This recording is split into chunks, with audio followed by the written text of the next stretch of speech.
Hello, welcome to White Birch Tarot and Astrology. This is a surprise reading because I didn't know I was going to do it. I walked in this room for something else, and next thing you know, here I am. So this is Saturday, May 25th, and both Venus and Jupiter, who were conjunct in Taurus just a couple days ago, have both moved into the sign of Gemini, which is ruled by Mercury. And it's all about communication and lots of different ideas. The positive aspects of Gemini are that Gemini energy is curious and can do so many different things. It's not stuck to one thing. It's open to all kinds of possibilities. And as I was saying when I did the Gemini reading for the full moon, Gemini people are amazing. They can usually do like 50 things at once. They don't specialize in one thing, generally speaking. Okay, and the negative side, there's always a negative side to everything. And then the negative side is that, you know, when there's a lot of Gemini energy, you can scatter yourself too thin and be like too talkative, give away too much information. I'm not going to use the word shallow exactly, but you can kind of skim the surface of a lot of things and not really dive deeply into any of them. So I'm going to start with a quick quote. I remember this man who was on TV, I think when I was just a very, very small child, and I don't even know if he was a comedian or I don't know who he was, but I remember the name Oscar Levant. Does anybody remember him? Anyway, he said, "Once I make up my mind, I'm full of indecision." Oh boy, that is me. He must have had something in his chart similar to me, because that's what I do. I make up my mind, and then a couple hours later, I'm on the other side. So anyway, I just wanted to do a quick reading for Venus and Jupiter moving into Gemini.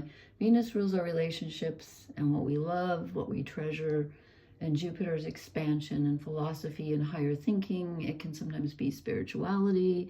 It can sometimes be like riches, like what, you know, things coming your way. It's very positive energy for the most part, although it can overpromise.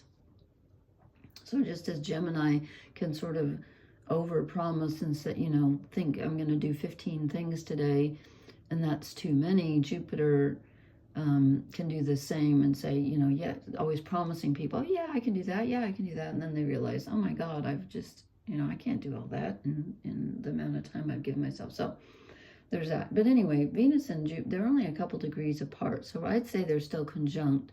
So this is a good time for relationships. And in fact, let me show you what I drew here. I'm using these oak, ash, and thorn, I think is what they're called, from Three Trees Tarot. They're really pretty.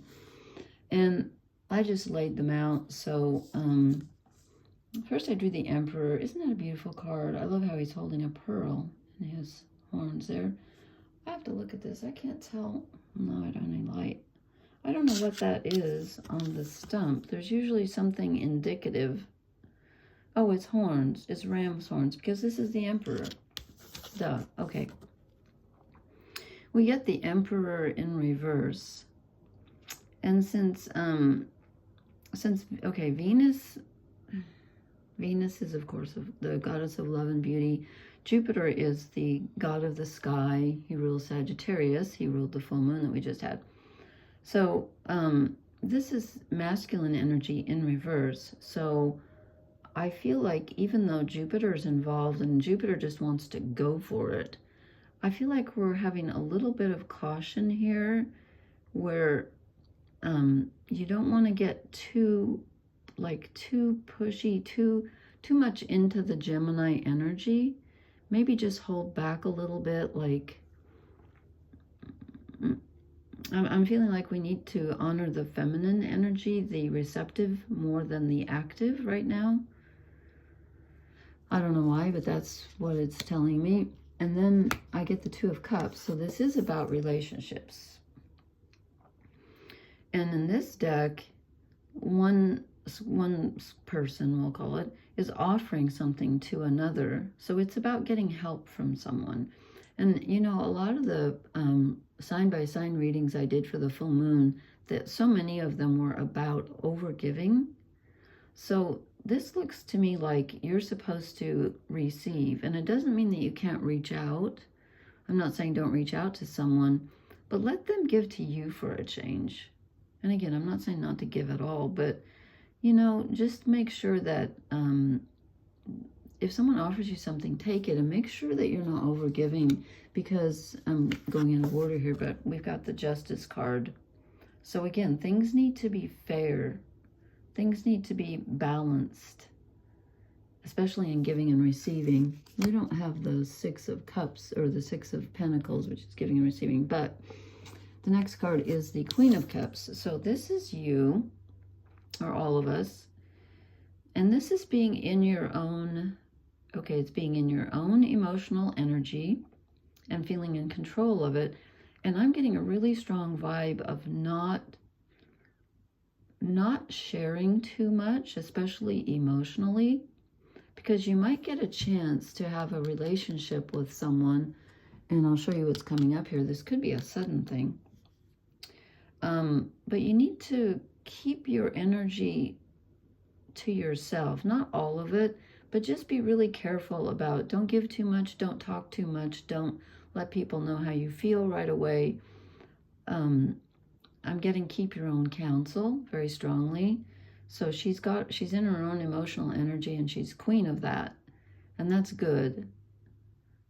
And I'm not saying to be stingy, but just watch it and just kind of keep that for yourself right now until you know more.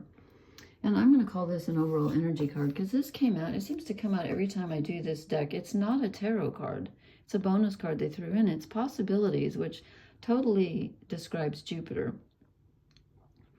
So I didn't put it in the rows because I decided it's our overall energy card. I think we are going to have a lot of possibilities for all different kinds of things with Jupiter and Gemini. And again, Gemini rules communication. So writing, speaking, learning, teaching, any kind of communication that you can think of that's sort of mental and verbal, like not physical really. It's not wand energy. But it's definitely going to be emotional with all these cups. So that's why I'm thinking this could be a romance thing, could be a partnership thing where you're just accepting emotional help from a friend, whatever. But relationships are big in this. Okay, and then I already showed you the Justice card. So things need to be level. Things need to be balanced. And again, there might be somebody, since I get the Queen of Cups and she's keeping to herself, there might be somebody that you're dealing with that isn't being level with you. So watch out for that right now. Like, don't trust everybody exactly. You know, I'm not saying not to be suspicious, but just be careful. Okay, and then I got the Wheel of Fortune. I love this card.